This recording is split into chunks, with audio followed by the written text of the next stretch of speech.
And we are live with our 63rd installment, I think, of Nansen Office Hours. Or is it 64th? I feel like I've said 63rd before.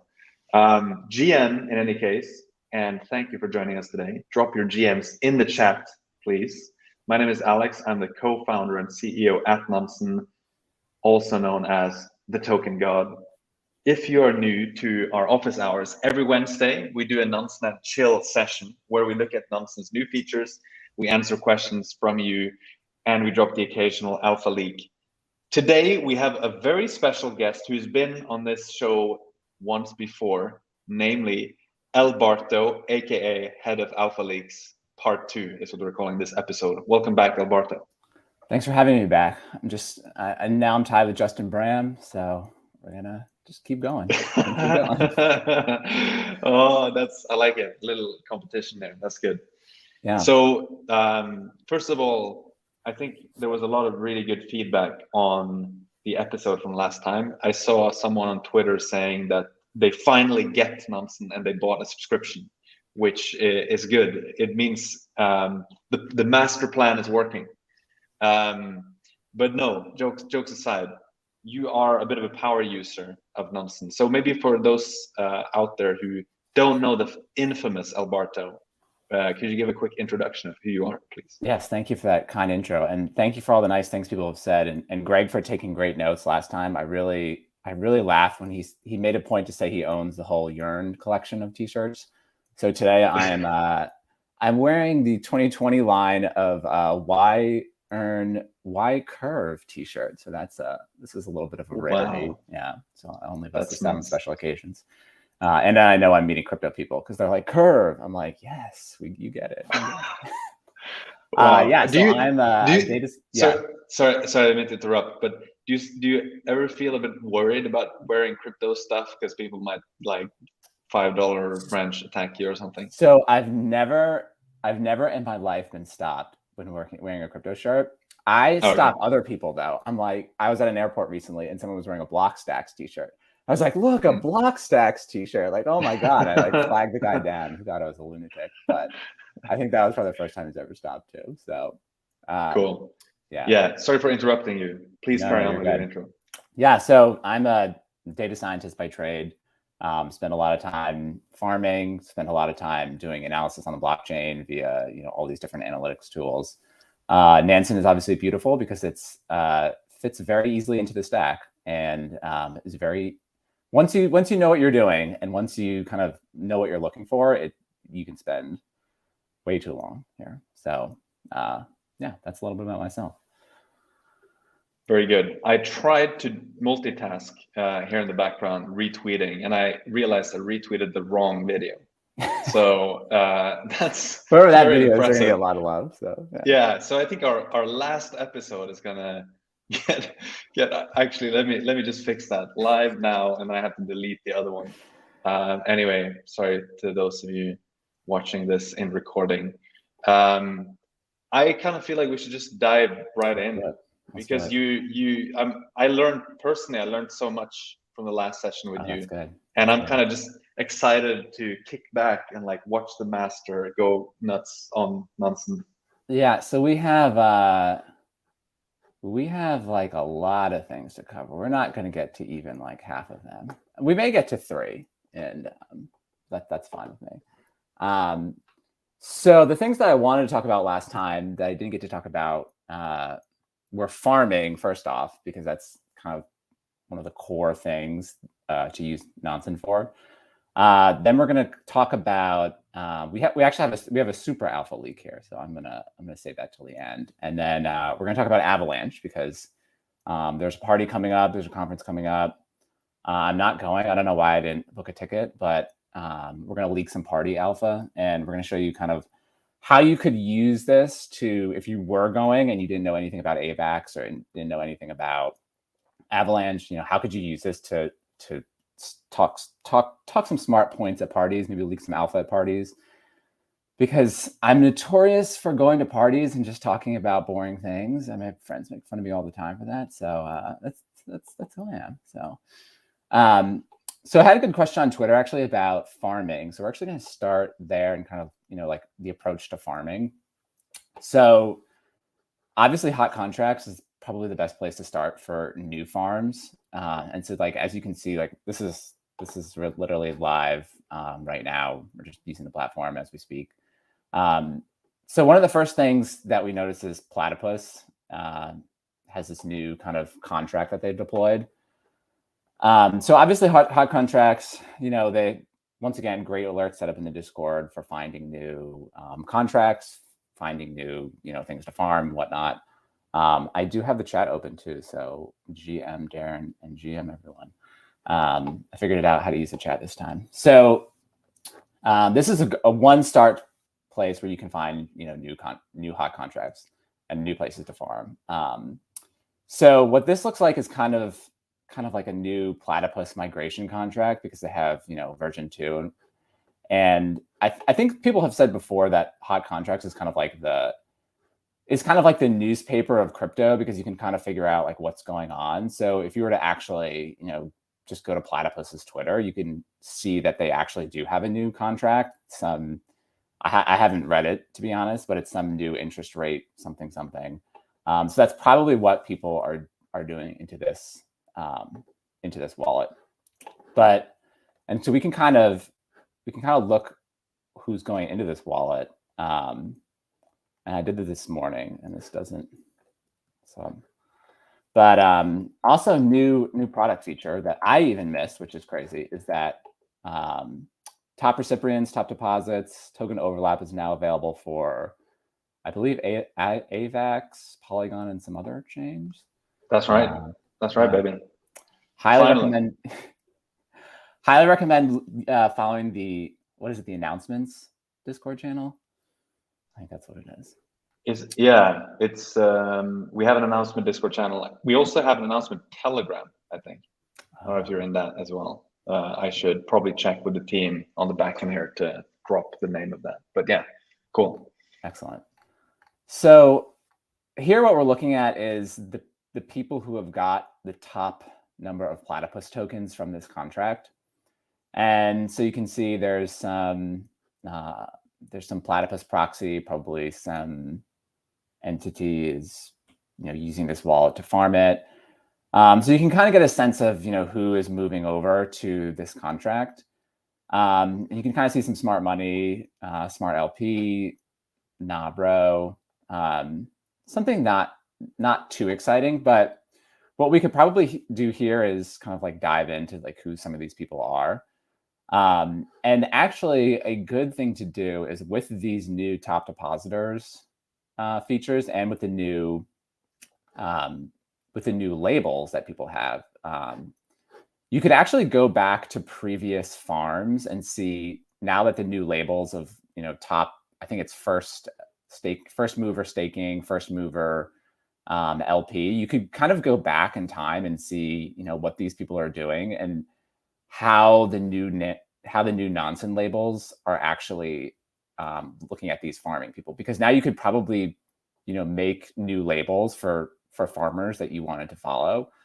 So I had a good question of like, what's my general farming strategy? So I kind of think about farming in like this tier. So I have an alert called Fave5 Farmers, and every alert I try to make a joke, and it gets hard when you have 900 alerts. It's a lot of jokes, a lot of bad jokes actually. So I have this alert called Fave5 Farmers, and what that does is these people would, no matter like what they go into, I will most likely probably ape into as well, because I've seen them in Discords. I've seen them like talk about like contract specific details. They'll say like, oh, hey, developer, like you on line 6,432, you had like some weird error. And it's like, these people are like savants, So how did I find these people is by just going back to, different farming events and seeing like, okay, what are these people farming? So if we go to first mover staking here, we can kind of get an idea of like what this person is going into. So here you kind of see they're going into Platypus. They're maybe like they've got some beta token. And so you can kind of set alerts for some of these people to figure out, Okay, is this person going into any G-Gen farms? Okay, they're unstaking what it looks like they're getting some sort of GMX. So this probably means that they're in the GMX staking pool as well. So you can kind of go back in time now. This is like a good research project to see, where these people are putting their money. So actually what you can do is I did this morning and I already forgot, but you can like take the, you can go back in time and look at Platypus and see who was depositing like USDC, DAI, etc.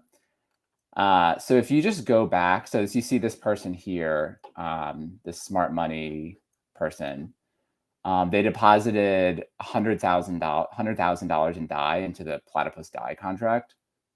So that's like probably somebody that we want to just investigate further and see, okay, what are they doing before, or, what are they doing in general?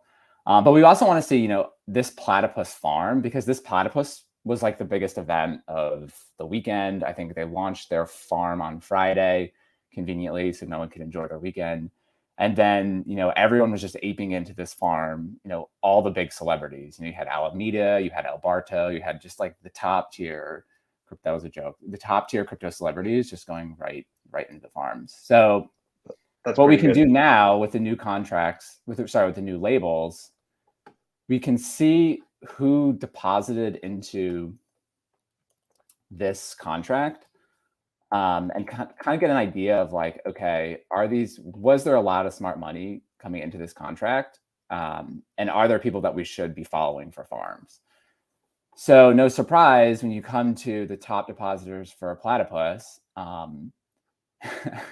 Alameda Research has $40 million, and then another $10 million. So they're farming about, like 20% of the entire thing, which is kind of crazy when you think about it. So here you can just get an idea of like, okay, who do I want to follow? And we can see like, okay, are there any, first mover stakers? The most underutilized thing, and I think it's like so underhyped whatsoever, is the first end feature. Because when you think about a farm, the people who are the first in the farm, they're like the degens, right? And it matters, like blocks matter, like hours definitely matter, right? Like if you're in a farm in the first 5 minutes, it matters. If you're 4 hours late, you're pretty much late to the game. But if you're in like the first block that was farmed, like clearly you either are in the Discord, the Telegram, you like know the people, you either have saw the contract deploy on the blockchain, so it exists. Then you're getting like Twitter updates when they say, okay, contract is ready for deposits. You can say, bam, okay, this person's in. Sometimes people even deposit before the contract is emitting rewards, which is like, you're a total degen if you're doing that. So I saw something interesting here. So this, what happened with Platypus was they sort of had a pre-deposit period. So they weren't actually offering any yield. They were just like testing it out. And they said, hey, we have a $10 million cap for each, I think it was MIM, USDT, USDC, and DAI. So they had a $10 million cap for each of these to just check it out. And so what happened was people went crazy, and even for no yield whatsoever, they just deposited into this contract. So you can see this person active on Polygon, they, we could go back to their first transaction, but you can kind of see, how much they put in when they weren't even getting staking reward. So this may be, you may want to look at the top like 5 addresses here to see like, okay, so here, you have this first mover staking, right? This person was like the, 20th person into the farm. And that's reflected because that's, they're obviously, early into this contract. So you may want to profile this person, see what other farms they're in, maybe set a smart alert to see what's going on. But what's interesting about this is that you can see the first deposit was 110 days ago, and then the next one was 107 days ago. So if you click on this person, typically sometimes this is like the actual deployer. Maybe they're just like testing the waters and seeing what's in here. But if we go to counterparty, if we go to ETH, and actually these labels are very helpful too. I'll go, actually, this doesn't show these labels, but there's new labels that show like active on Avalanche, active on Polygon. It's very useful because if you're just cycling through all of the different chains, if they're very active on Avalanche, you don't have to, click Phantom, Ronin, BSC, etc. So I wanted to get an idea of who this person is that's depositing all this money in here. And strangely probably enough, this one is not active on Ethereum, right? I guess. So you're probably right. I guess this was like the maybe team or like a deployer or something like that put some money into this contract like a few days before everyone else. Right, exactly. Yeah. So it's kind of good to see also like where they got their money. Actually, this is actually not this person.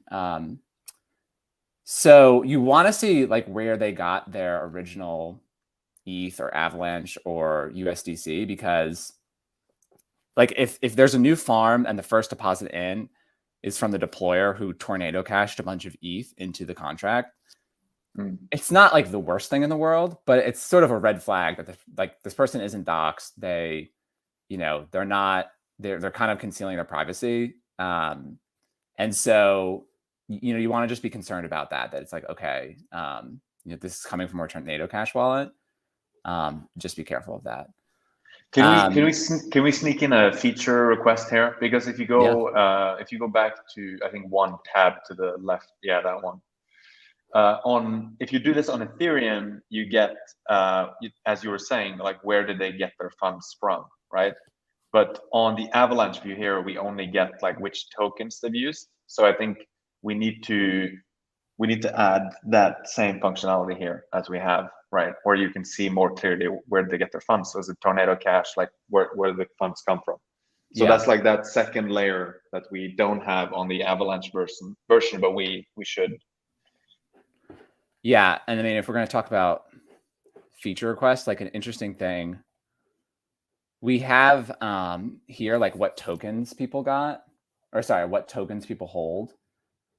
But like if you had a separate thing here for what farms they were in or what's that's a nice one. Yeah. So actually, this person here, let's just go back to OX416. They sent a lot of money. Actually, sorry, I don't mean to interrupt you again, but I actually wanted to ask you for that question, right? You can't see which farms they're in. Do you use any portfolio tracker for that stuff, like Zapper, Zerion, DBank? Yeah, DBank. Board. Okay, yeah. Mm-hmm. So you'd basically like plug that address in, and you would have a look at it there. Yeah, exactly. And actually, I'll get to this a little later, but kind of like a Nansen hack is if you get back a staking token, and I don't know if this is going to work, so bear with me. If you get back like X sushi and like stake ETH, just make it really obvious. You can kind of do it via this way, because if you have X sushi, you're staking at sushi, and if you have staked ETH, you're kind of like staking your ETH. So this is kind of like a hack workaround. This doesn't always work. I don't know if it really works here. I just kind of pulled two things out of my, So the idea is that you can actually find LP tokens, like pools. Yeah. Using this. Yeah, that's smart. Yeah. It doesn't always work, but I'm kind of playing around with this. That's pretty cool. So anyways, back to this deployer person. I thought this was interesting because if you see what I'm doing here is I went from, okay, this person in Nansen. I just kind of clicked out to Snow Trace and saw all their transactions. And I saw, okay, where do they get their USDC? So they get their USDC from this address. So if we go back to Nansen, we just plug that address in of where they got it. See, like they're active on Ethereum. This is the labels that I was talking about. So this is good because now I know I can go, okay, I can go to Ethereum. I can look at the counterparties. And if I scroll down, you can kind of see something interesting here. So smart money here. Bada bing, bada boom, 3 hours capital here. Hello. Hello again. Hi, 3 hours. But this makes sense because probably what happened was, if we go back to the original thing, 3 hours led the round in Platypus. So they led the round, and then maybe they were just talking to the deployer and were like, hey, we're going to deposit $15 million into test. Can we do that? Or maybe so it kind of makes sense that then this wallet here, which is kind of, I have to do more research into like where, if this is like, what, clearly it's linked to 3 hours capital in some way. Like that's it obvious. kind of, and yeah, could it be, is this the sale wallet or something like that? Like what happens if it'd be nice to see that if you go back to where you saw 3 arrows, maybe we can have a look to see which, and if you click on the right, to the very right, like that one, yeah. Mm-hmm. This one will spin up wallet pair profile, which I think is also underutilized. Oh yeah. And it will show like the relationship between these two addresses, right? So hopefully, yeah. This is fantastic foreshadowing. I like it. Yeah. So this is gonna bring out like all the transactions between them. Okay, 1 USDC was sent. Okay. So maybe they're like testing it or something. Wait, so who sent to whom here? So it looks like 3AC sent to this wallet. Okay. Yeah, that feels like some kind of test or something. Yeah. So you could probably, actually, you know what? We're gonna do something that I want to do here. We're gonna do that later. But I was gonna show how people can like easily crowdsource to label wallets, but we're gonna do that. We're gonna do that a little later. So yeah, so kind of like to sum up, what you can do is like, so if you don't have a farming strategy already, right? So like, what do you do? So you can go back to these previous, events. You can kind of see, okay, who's in the farm. Let me just set smart alerts for them, follow them over the next couple of days, remove like, Convex, Frax, Wifey, all these tokens that are, people just go in and out of all the time. And then kind of see, okay, how do the new labels come onto that? And then you can, develop great smart alerts of like who's into the farm. So that's kind of generally my farming strategy in a nutshell. Yeah. So effectively, it's very important to try to detect the stuff early. That was kind of the point you made initially, right? Yeah. Like you want to make sure that you're in very early. Of course, like with the caveat that if you are in early, you also take risk. Like there could be vulnerabilities or like there could be something wrong, right? Like you've had less time to actually test that. Right, exactly. So that's like if you get this like core group of people, and it'd be helpful if you knew them too. I don't know any of the people. I don't know any of the Fave Fives. Like that they're doing their due diligence, so it's kind of good there. I was actually going to start by showing something funny, so let's do that actually now. I was doing some work on Polygon the other day, and I was looking at Thetanuts, and there's like, I think you tweeted about this, Alex. There's like thousands of 1 USDC deposits into Thetanuts because people are looking for the airdrop. So if you're depositing, and you can kind of see this here, if you're depositing into Thetanuts, if you're depositing 1 USDC, you're not going to get a $30,000 airdrop. I'm sorry to break this news to you. But what you can do to see this is like you can go into Thetanuts itself and just kind of click on Wrapmatic. And I think they give you the actual, okay, great. They give you the actual transaction ID. So you can see, I don't know how I got to Phantom. Let's go back. You can kind of just take the deposit address, go back into Nansen and just put it in and see like what all these people are doing. Anyways. But yeah, you could do the same thing. You could go into top depositors. You could then say, okay, you know, you could just look at all the transactions and you just see like 157111577. And so there's like 20,000 people that have deposited into Thetanuts. So I was thinking like you wouldn't want to set a smart alert of this, but like you could just look at like the top protocols and see like how many people have deposited less than $5. And that's probably like a good way to find like an airdrop because you know people are trying to game the system. So you could probably just write like a big query and just say like, okay, you know, Thetanuts, how many people deposited less than $5 to see kind of like the airdrop hunters. So that was my funny thing to start. That's cool. By the way, maybe can I interject here with some like new features that people may or may not be aware of? And we can perhaps try to show some of these as well. In NFT Paradise, we actually have proper support for art blocks now. Are you an art blocks connoisseur? Or I'm not. No. Okay, maybe we can have a look at this to see if we can find something fun here.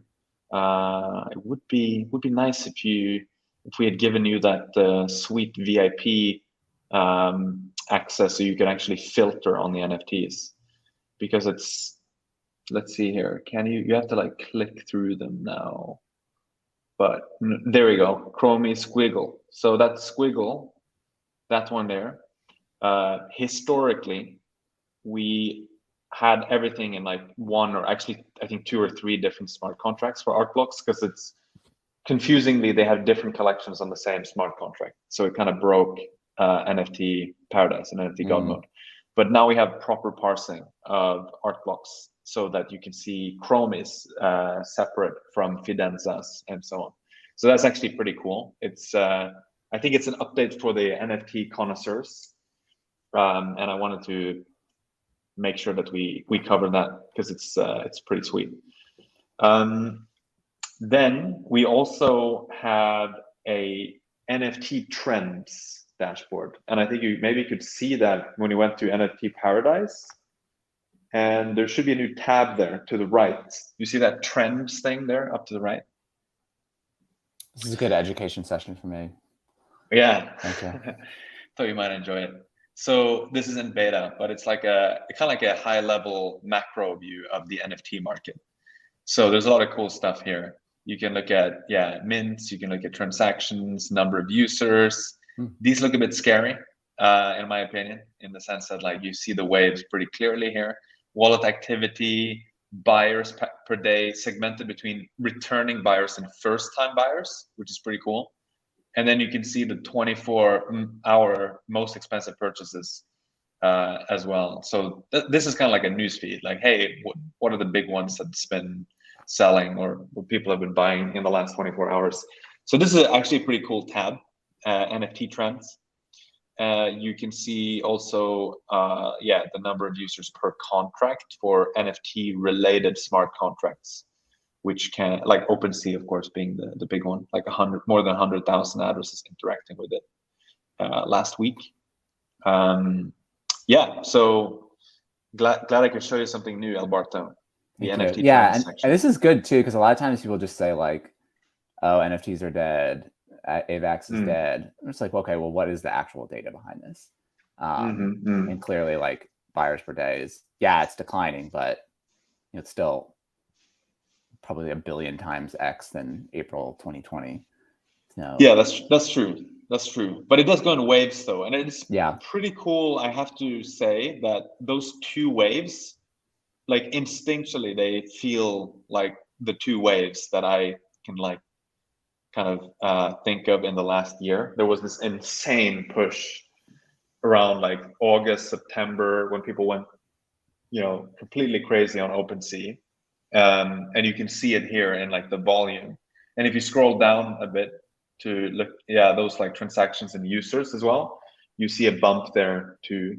But then there was this second run up where January, like especially the end of January, like got really crazy too. Most people were like, oh, crypto is tanking. And then NFTs went completely crazy around the same time as Looks Rare dropped, I think. yeah. So yeah, it's pretty cool to see this like macro picture. Yeah. And so just wanted to make sure that people were aware of that. Nice. Anyway, that was a little intermezzo. So you're welcome to go back to Leaking Alpha now. Excellent. Yeah, I'm surprised. It's 9:33, or at least where I am, and so we're gonna go to this super alpha, and then we'll come back to parties after that. We'll end on a party note. So full disclosure, I do own Raider. The way that I found this, actually, people always ask like, how do you find these things? I just kind of look at top Polygon trades every day. And I actually hadn't looked at it in 3 weeks because it was the same thing over and over again. So about 2 weeks ago, I'm totally lost with time frames. About 2 weeks ago, I was just looking at top Polygon trades. And for some reason, Raider just kept coming up like over and over and over again. So it's like, okay, that's interesting. So the original transaction that I saw was this wallet address 060. Okay, here's like another interesting product leak. I will write down sometimes the time that I look at some of these things, because I don't know if this is true, but if this is like last refreshed 18 hours ago and I was here 18 hours ago, I know that no one else is looking at that. I have no idea if that is true. It could not be true. Yeah, that's true. I hope someone tells me it is true, because that would really make my day. So you can kind of like spy on other people, but because like what they're looking at. So you're kind of like spying on the crowd. You don't know if like you don't know who's looking at it. Refresh a lot. The traffic is going to spike 20x when people don't want them to follow it. Yeah. So I saw this transaction. Someone's just buying Raider. It's a high balance. And you can see the interesting labels here. So active on Ethereum. So we could go, they're active on Avalanche. So they don't have a label. They're just high balance, but they obviously have a lot of money. And we can look at Raider. We can do token wallet profiler for token. But we also want to see, what are the counterparties? So the Yang Express comes up, and let's just say keep that in mind later down the road. So I was very intrigued by this, the Yang Express. I was like, I've never seen this before. So where is this person getting their Raider? So they're doing a lot of, they're just buying it on the open market, Paraswap.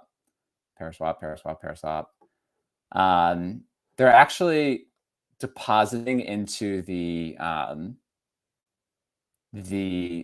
liquidity pool, the ETH Raider, Matic Raider liquidity pool. So sometimes this looks like a sell transaction, but if you actually go, because it looks here like they're selling it and then they like rebought it, but in fact they're just staking it. So you can see, okay, they sent ETH and Raider to this address, and then the 0 address sent them the Sushi Swap LP token. So you can get pretty good yields on Raider ETH. I think it's like 100%. So just keep that in mind when you see that sell transaction. So was like, okay, that's interesting. And they still have $200,000, I think, in this account. So if anything, they may just keep buying Raider because they don't own anything else. So like one could assume that this 200,000 USDC is just going to keep buying Raider. Don't know what to make of that there. All right, so let's just You got me curious on the Yang Express thing though. And you know, are we gonna get to that, or I figured out a good use for Twitter, because if I tweet something and no one knows what I'm talking about, then like you're onto something. So that's how I'm gonna use Twitter from now. I'm just gonna type ridiculous things in, and if no one likes it, then I'm just gonna ape. So let's just see who else is buying Raider. So if you just go to change over 30 days and just see like, okay, this wallet in the last 30 days, $450,000. Let's see what's going on for them. Let's see what's going on overall, and then let's see what's going on wallet profiler for token. And if we just see what's going on for them, they have $1.5 million in Raider. It seems like they started buying in March. We can get the full view. But they got their tokens about, what is that, 3 weeks ago now, from something called the Yang Express. This is fun, isn't it? This is you're talking about the other week, like when you come across something and you're like, oh man, okay, this is interesting. Yeah. So this person, if we just go to this person, it's also kind of like bringing up the Bayesian thing, right? Because you see like someone buy $200,000 of Raider, you're like, okay, that may not be interesting. You see the Yang Express, you're like, okay, maybe it's a little more interesting. Now you kind of see this other account linked to Yang Express, you're like, okay, this is super interesting, right? You're just kind of like, you're updating your probabilities just based on what you see.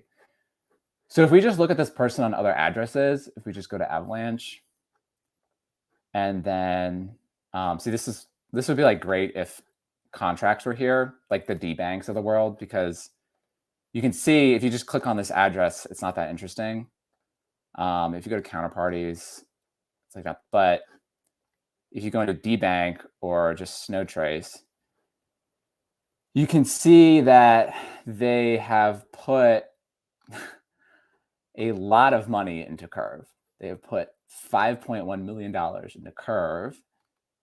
And then I believe they've put another like $3 million into Alpha, something related to Alpha Finance. If you go onto dBank, let me try actually. You can clearly see like this account that just got a transfer from Raider and Yang Express has like $8 million in. Well, I have 10 million. All right, so they have $3.1 million in Alpha Homora, and they have another 5 million, I think, in a Curve pool. So at this point, you're like, okay, I'm gonna cancel my plans. I'm gonna tell my wife, like, you know, we need to do dinner sometime else because this is very interesting, right? Because now you have a wallet. You have one wallet that was buying $200,000 of Raider. You have another wallet that just, and it was linked to the Yang Express. You have another wallet that just has $8 million that's also linked to the Yang Express that is buying another $1 million. It's like, it's crazy, right? So let's look at high balance first. And this is actually, I was thinking about this the other night. This is like it's kind of like crypto trivia doing this. Because if you look at high balance, you're just trying to like figure out who these people are, right? And yeah, someone got it in the chat. But you're trying to like figure out who these people are. So if you just go to counterparties for this high balance, you can see like they've made all these investments. So they have, DinoSwap. They have, you actually go to Ethereum, you can kind of see this play out. They have like all these interactions, like Hot Protocol, Aave, FTX, you're kind of like going through what investments they've made to figure out who this wallet is. So this is a throwback to a previous Nansen office hours, Muse.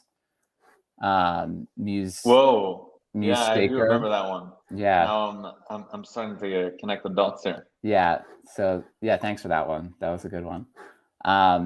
Rari Capital. So you're trying to like just connect all these dots, right? It becomes very obvious when you just profile Yang Express. And this is, I was having a debate with someone about this. Like, why would people just reuse wallets? I think just from compliance reasons, they're just sick of managing all these different wallets. But if you just profile Yang Express on ETH and just go to counterparties, sorry if I'm going really fast.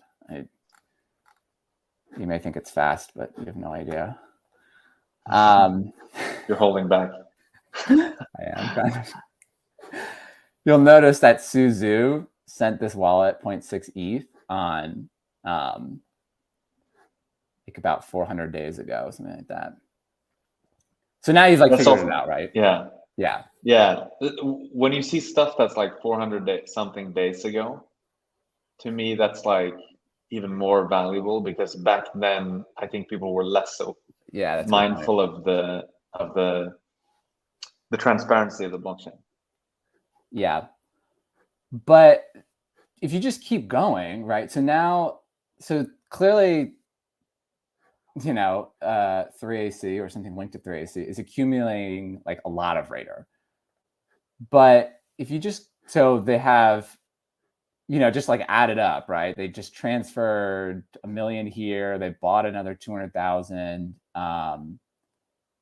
Then if you just go like if you just keep looking at these addresses, right?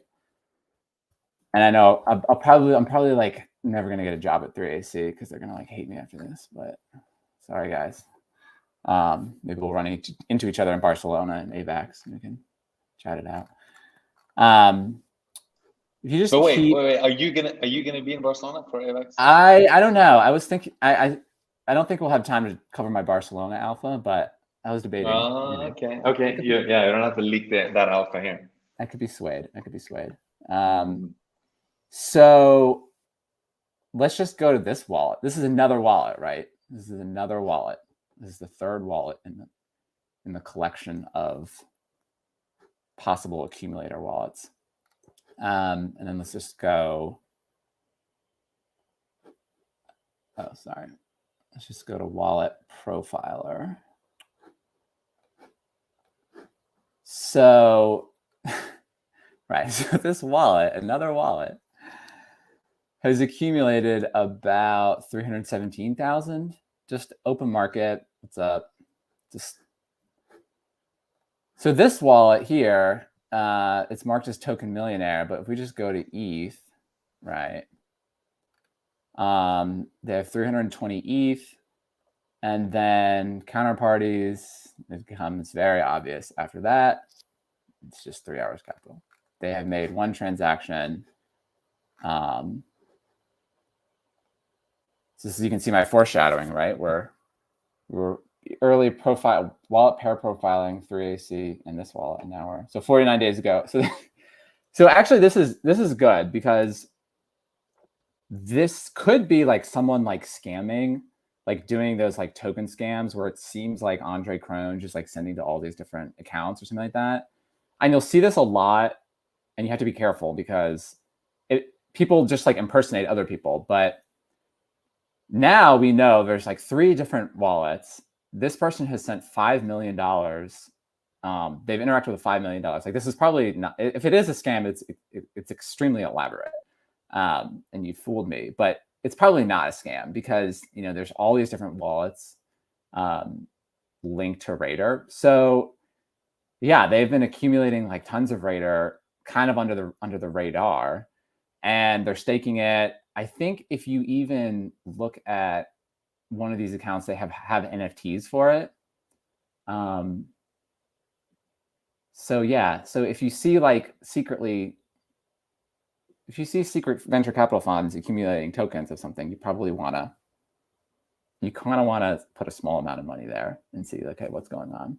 So that's my, so kind of like to review that. So that obviously that took a lot longer than 10 minutes for me to figure out, right? Like, you know, you have to go through all these wallets, like, okay, which, like, maybe it's this one, maybe it's this one. Like if we just go to high balance here, I mean, it could just lead nowhere. So you have to really like figure out, okay, how am I linking this together? You have to have an idea of like, you have to have an idea of like, okay, what are other funds buying? What have they bought previously? Are they staking it? Are they LPing it? Are they just looking to dump it? Are they, you know, doing all, so you have to consider like all these different factors in when you're doing something like this. But if you look hard enough, you know, there's a lot of different things you can find. It's kind of like that's my super alpha for the day, everyone. That is pretty super alpha, I must say. Yeah. I'm my wallet hands are itching. my MetaMask screaming for me.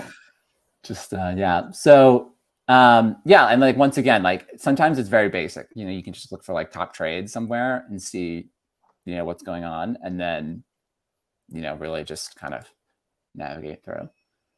So yeah, I think maybe one takeaway I have from like seeing how you use Nansen is a lot of it is just about discovering like, hey, this is interesting.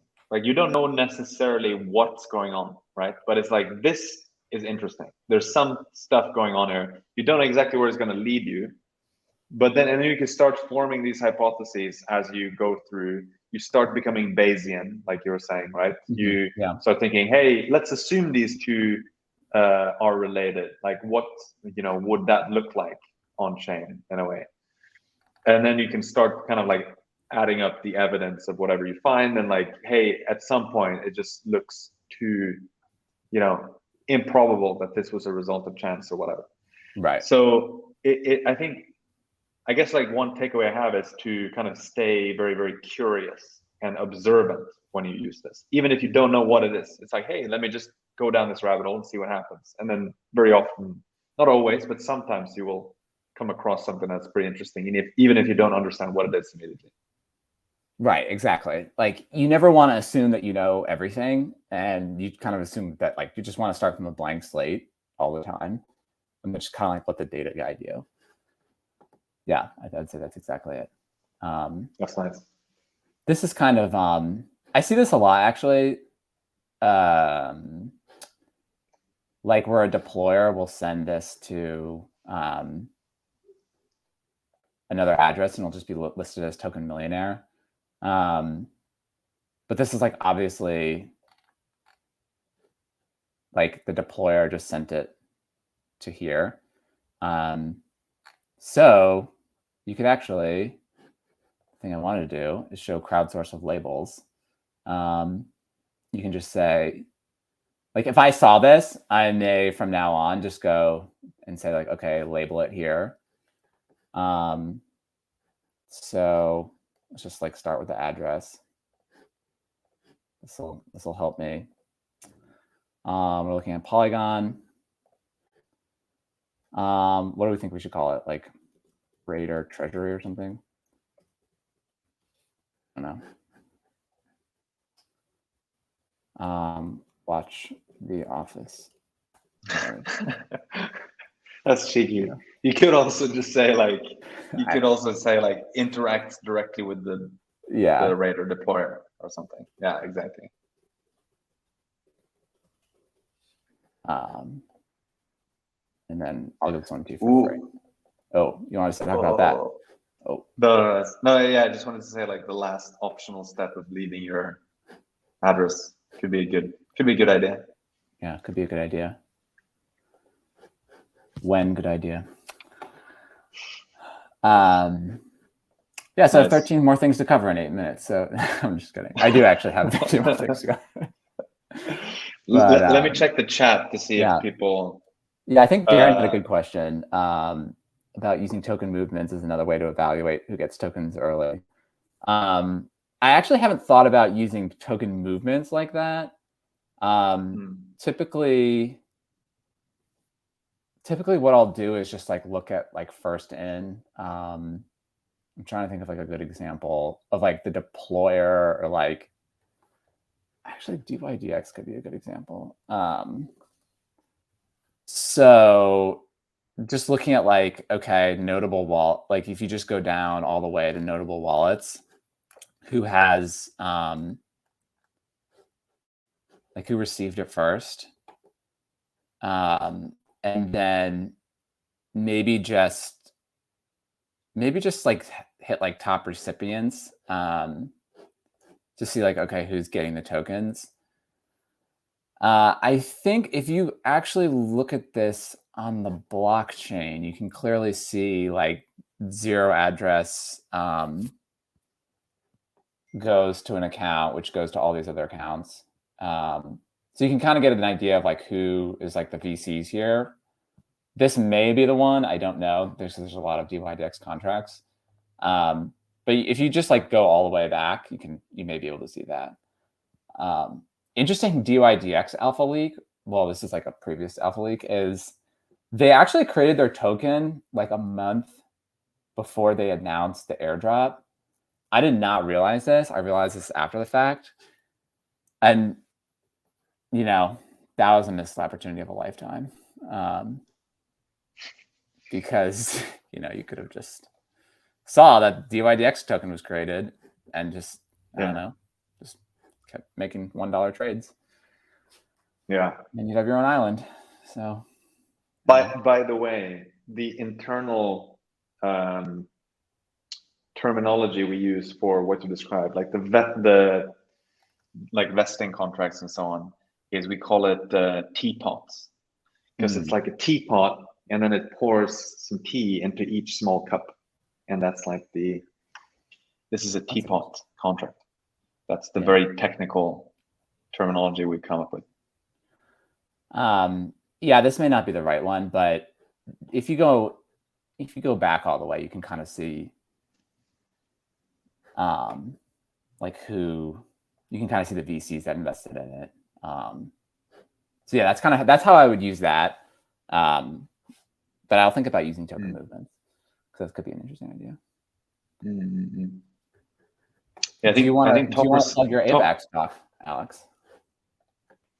Do you want to what? I said, did you want to plug you're speaking at Avalanche Summit? Oh yeah, yes I am. Nice. Sorry to put you on the spot.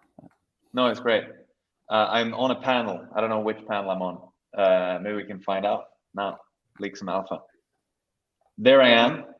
I'm going to be on a panel in Barcelona, finding the signal in blockchain data, mainnet stage. Wait, am I actually giving a talk? No, panelist. Okay, cool.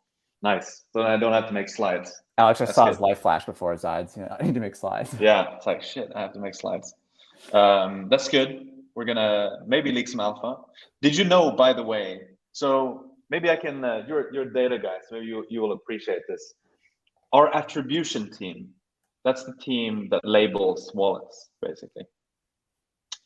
Their KPI, let's say, like the metric they care the most about, is volume coverage. So for all the money that flows on a blockchain, how much of that can we attribute to a specific entity or, you know, ID sending it? And Avalanche is actually now the best covered chain that we have. Wow. It used to be Ethereum, and they're still very, very close.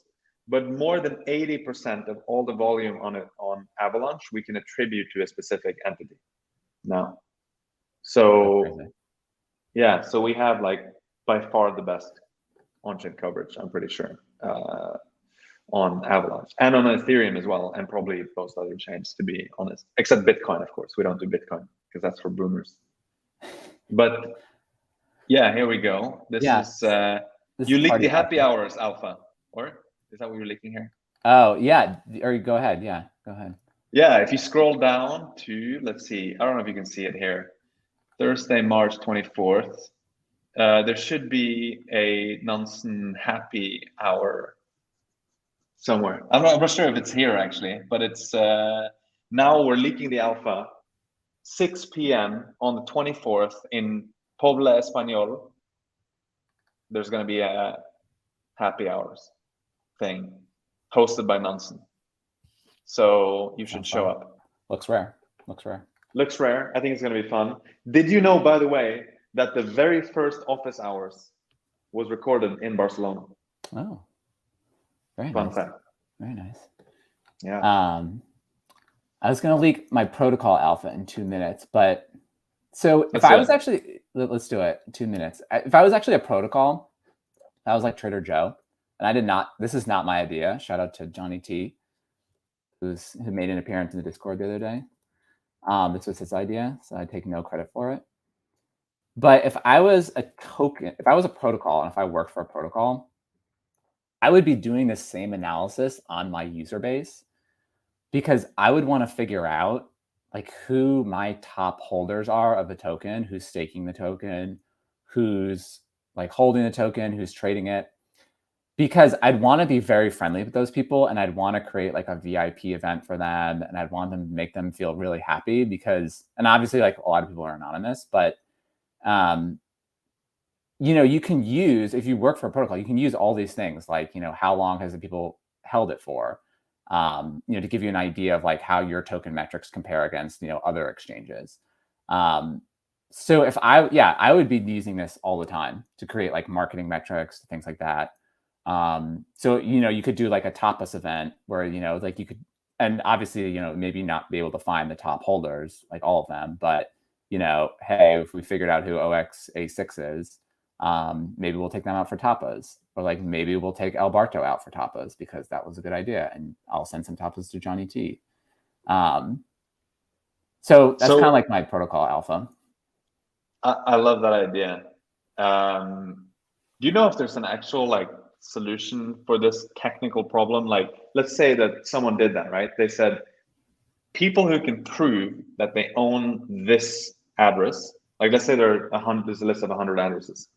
People who can prove that in the door, they don't even need to tell us which address it is, right? Yeah. Like then you can scan a QR code, whatever it is, and show it to someone, and it's like verified, and then you can walk in. Like, is there a product that does this? Because that would be pretty sweet. I don't know. Probably, right? So someone should make it if it doesn't exist. Like it's such a no-brainer, don't you think? You can just have like token gated real world events or perks or benefits or swag or like whatever it is, right? You could just give people stuff if they prove that they have the wallet. Yeah, because I know like in Discords, if you own the NFT, like you can prove it and get access to like new channels. Yeah. So there's still got to be something. There should be something, but I think it's kind of like scattered. There's no kind of universal platform for this stuff, especially not for the real world, which is where it's more tricky maybe. Anyway, that's maybe going off on a tangent there. We're getting close up on the hour here, so maybe let me check if there are any questions that we haven't covered. Did I miss any alpha? Yes. When I enter, yeah, that's a good question. When I enter the Raider address contract into Sushi Swap, there is nothing happening. Maybe on the wrong network, or I don't know. Yeah, hard to debug. I think it's just traded on Sushi. I mean, you could just pull out like the contract address itself, and just kind of pull that out. Yeah, and then go into Sushi and plug that in. Okay, that should work if they're on the right network, I guess. Or yeah, that's Polygon, right? So yeah, just on Polygon, just on Sushi. So cool. So Alberto, we're gonna wrap it up here. What's the best way for people to follow you on the interwebs? On the interwebs, yes, you can follow me Alberto_crypto. You can DM me in Discord. I'm very active there, and yeah, those are 2 places. I will respond unless you're 24/7 support, which I will not respond. Awesome. Thank you so much for coming on Office Hours again, Alberto. I think we should do this a recurring event. Absolutely. It's a lot of fun to see you wield the Nansen sword. Is that English? Proper English? I'm not sure. That's perfect. Yeah. Well done. Perfect. That's great. Thank you. So that's a wrap for today. We hope you enjoyed the discussion. If you did, please give our video a thumbs up, share it with all your friends. Remember to subscribe to the Nansen channel, turn on the notifications so you don't miss any alpha leaks. Thank you very much, and we will see you next week.